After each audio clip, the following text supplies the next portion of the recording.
Welcome to another episode of Studio X. I am your host, X, and today we are talking about communication. I know how important this is for some of y'all in y'all relationships right now. You feel like you're not being listened to. You feel like you talking to a brick wall. I understand how that can be very, very frustrating. So we're gonna tap into this one because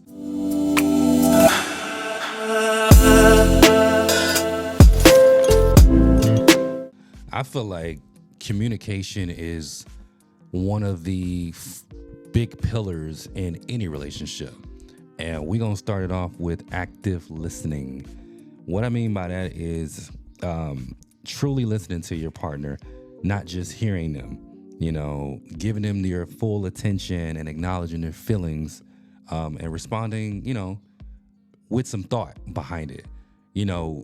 Have you ever just felt like you were talking to your significant other and you could just tell they just look like they just wanted to talk back, like they just wanted to get theirs off, and you like, are you even listening to me?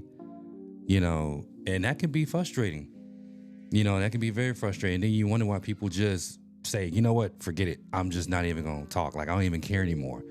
And because that leaves a sour taste in anybody's mouth when you're the only one trying to have this conversation, have this dialogue with your partner, and your partner is just not even into it, and that's not fair to the relationship.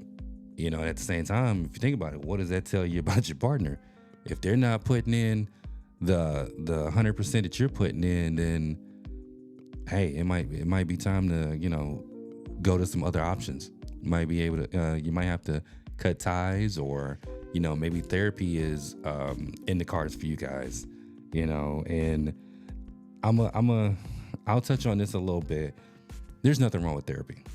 There's absolutely nothing wrong with therapy, especially when you have someone in the relationship who is seeking out therapy.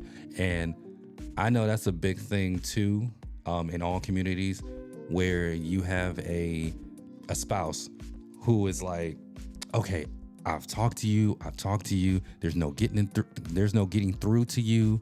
And I feel like we need somebody else. We need a mediator to sit in between both of us and say, okay, you let this person talk. I'm gonna let you rebuttal. But when this person talks, I need you to listen to what they're saying and not be standoffish and you don't want to hear them, because obviously y'all tried that at home and it didn't work. So when you go to therapy with your spouse, go in there with the intentions of making the situation better. Go in there with the intentions of, okay, we're going to come out of this better than when we went in here. And if you're the type of spouse who don't even deem therapy an option, that's kind of messed up. I mean, from the simple point that you got a spouse who's trying, if it's a man out there who wants to go to therapy and he's trying to hold on to his relationship, that means that he sees value in the relationship and he's trying his all to give you his best. He's trying his all to make amends with the relationship. He at one point is basically saying, okay, I don't know who's at fault, but I don't care. All I care is that I love you and I want to be with you and I want to make this right. And as the opposing spouse, you got to be willing to go and do that. So I didn't really want to touch too much on that, but yeah, with therapy, there's nothing wrong with therapy. There's nothing wrong with airing it out to someone on a common playing field, on a level playing field for both of you guys. Therapy can be very therapeutic, no pun intended. But secondly, being open and honest, being transparent about your thoughts, your feelings and expectations can build trust and prevent misunderstandings. And what I mean by that is, if you're willing to be open with your partner about whatever it is going on, that's only going to help the relationship. That's only going to allow that person to feel comfortable with you in order to share everything. Case in point, you have a child of age, let's say a teenager or something like that. Don't every parent want their child to come to them when something is going on in their life? Every parent wants to know everything that's going on with their child. No secrets or anything like that. And not so much just to be nosy, but just to be able to protect the child and know the child's thoughts and what they're going through and stuff like that, just so they can be able to help that child. So when a parent wants you to be open and honest with them, it's not always just to get you in trouble. Mainly it's just to be in your life and let you know that, hey, I got your back. I've been through what you're probably going through, and you can trust me. You can trust to come to me without being scared to catch an ass whooping or something like that. Like, it's okay. And it's the same thing that goes with open and honesty in a relationship. You have to be open and you have to be honest about every single thing. Because I promise you, if you live a life of complete honesty, man, I'm telling you, and you just open with your partner about every little thing. You could be at the club with your boys. Somebody try to, holler at you, whatever like that. She asks you, how did it go? Shoot, this is what happened. We was hanging out, we was kicking in this and that, and be honest about how the night went, and boom, you ain't did nothing. So, and the more you start to have like little baby honesty, moments like that, she'll feel like she can trust you because you're being open and honest about everything. But if you feeling like you got to be sneaky about the littlest things, then she definitely she's not gonna feel comfortable, especially because of the possibility of the big things that could happen down the line. Nonverbal communication, your body language, your eye contact, your facial expressions, and conveying messages and emotions, sometimes can be powerful than words. A lot of times you might have your arms crossed, you might be rolling your eyes, you might not even be looking at that person. If you're communicating with your spouse, sit down on the couch or sit on the bed or whatever like that. Look at your person and look at your spouse in their eyes. Hold their hand. Depending on whatever the conflict may be, hold their hands. Talk in a soft voice and in a calm voice. Don't holler at your spouse. It ain't gonna come across well. If you're like I said, if you're talking at them or you are coming from an angry spirit or whatever, they're not gonna receive it. And I always talk about going back to neutral corners. Sometimes you just gotta go take a breather. Go, I wouldn't say drive, but go outside and get you some air real quick. Go outside and talk to God, about what you got going on and see if you can kind of calm down to where you can have that conversation with your spouse later, because there's nothing worse than talking to your spouse when you're pissed off at them, because you're going to say some stuff that you ain't going to mean. You might think you mean it at the time, but really you're going to be like, God. And that's when we're the most honest about how we feel, and because you want to hurt that person. Why? Because you want that person to hurt the way they made you hurt. And like they say, hurt people hurt people. So you definitely don't want to talk to your spouse when you're pissed off about anything. Empathy, sharing your feelings with your partner. I think I kind of touched up on that, and deepening the connection and handling conflicts compassionately. I pretty much talked about that. Respectful disagreements. This is a good one because sometimes you find yourself feeling like you have to agree on everything. And no, you don't. You do not have to agree on everything. Sometimes people are going to have their strong opinions about something, and it is what it is. There's nothing you can change. There's nothing you can say to make this person believe, hey, 2 + 2 = 5. I've been believing it my whole life. And you're like, what? That's what they believe? That's what they believe. Okay, 2 + 2 = 5 to you. And y'all just, agree to disagree. It is what it is. What is finding constructive ways to reach a compromise? Ooh, compromise. I talk about that a lot, with compromise. Sometimes you do stuff you don't want to do. A lot of us do that. I can probably say a lot of women than men probably compromise on a lot of stuff. If you ask them, I believe they probably do. Timing and context, talking at the right time. And I think I kind of touched up on this earlier, not going to your spouse when you're pissed off or you're mad or you're angry. Don't come to them in the heat of the moment. Like I said, always go to your corner, decompress, and then talk about it later. And then just like I say, regular check-ins, those are good. Me and my wife, so we have this little thing, and you can use it if you want. We have this little thing called relationship recap.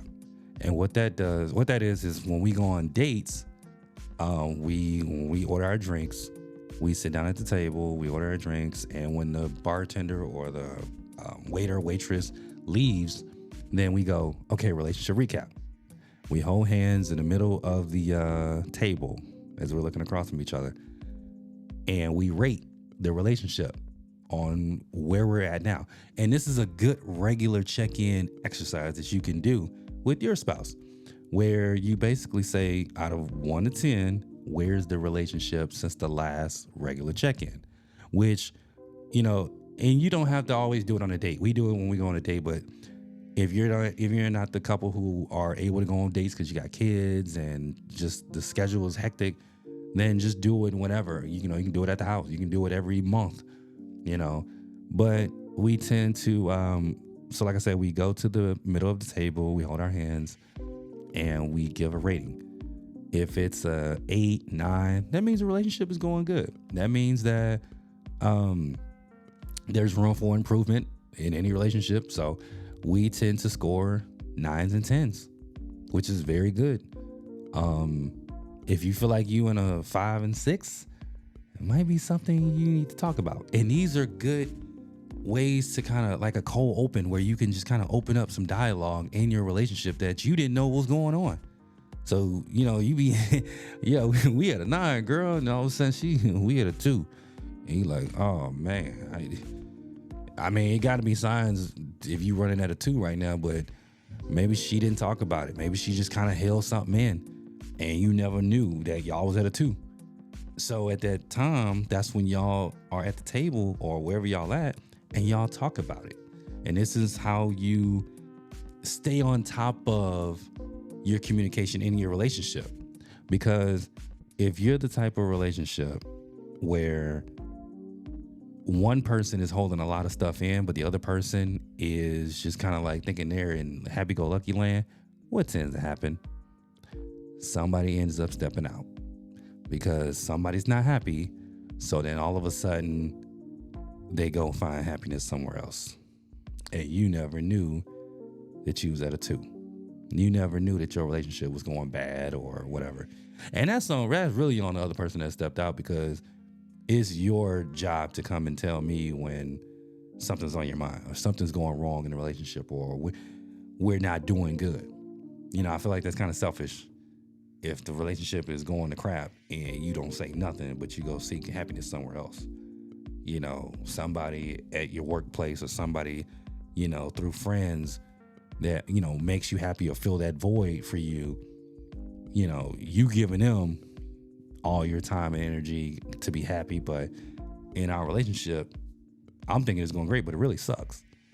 That's not fair, And that's another thing is holding in what's going on with you.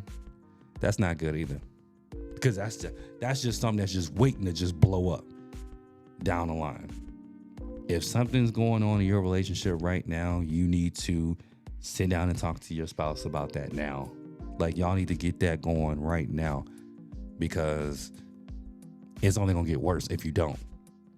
I'm telling you, if there's anybody out there in a relationship right now where you feel like it's on the rocks and your spouse don't know, you need to pull them aside right now and hey, we need to talk. This is what's going on. This is how I feel.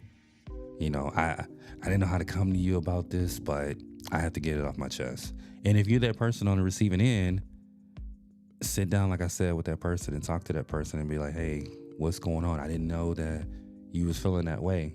If you're in the wrong about it, apologize. Say you're sorry. How can we move past this? How can we fix this? But you have to be 100% in. Both parties have to be 100% in to make this work.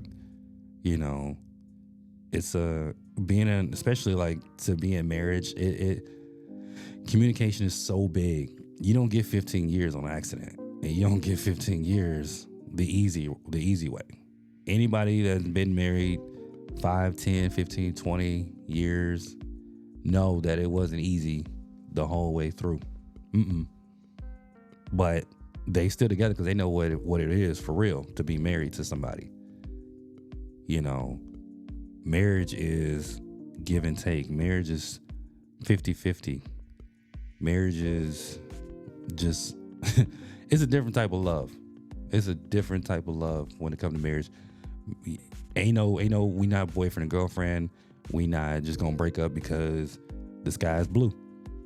Marriage, you work through some things because see what happens is people who get married and then end up wanting to get a divorce, they forget about them vows. The vows that say, for better or for worse, for richer or for poor, sickness and health. And you have to remember that comes along with it. It's a lot of trials and tribulations that come along with it. How much are you willing to save your marriage? How much are you willing to go through to save, and be with the person that you love? Now, I ain't saying be no fool. I ain't saying be done wrong over and over and over and over again. Because divorce is a word that was created for a reason. I'm not saying use it because I despise it. But at the same time, there are special circumstances where you got to hit that button and say, you know what? It just ain't working for us. But there's a lot of people who forget, like I said, there's a lot of people who forget that marriage is, or being in a relationship, period, communication is very big in any relationship. So I'm gonna go ahead and wrap this up. Just wanted to, like I say, talk to you guys about communication, man, and how big it plays a role in every relationship. Whether you're the person on the receiving end of the communication or whether you're the person who is giving the communication, the one who's speaking, both parties play a role in this. But my biggest thing is if you're gonna communicate with your spouse, be willing to communicate on both sides with the intention of being better than you were when you started the dialogue with your partner. Actually be moving towards a goal in the dialogue with your partner. Remember why you love that person so much, why you like that person so much, why you do the things you do for that person when you're talking to that person. Remember to respect that person, when you're talking to that person. That's what matters the most. That's how you get those 30-year marriages, respect.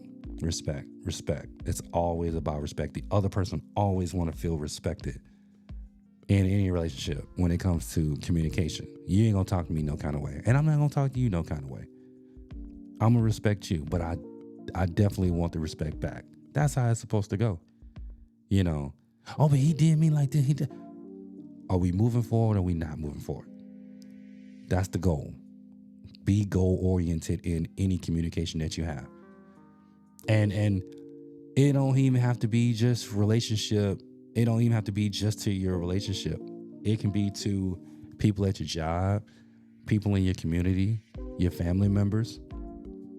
It don't matter. If you're going to talk to somebody with some respect, in all facets of life, no matter who they may be. Talk to them with some respect. Stop. We got to get out of this place where, people are just disrespecting people for no reason. Talking to people like they're their owner or something like that. No, because it ain't gonna get received the right way. So let's do better. Let's communicate with everybody in the right way. But at the same time, let's make sure that we are actively listening, that we are being honest, and we are,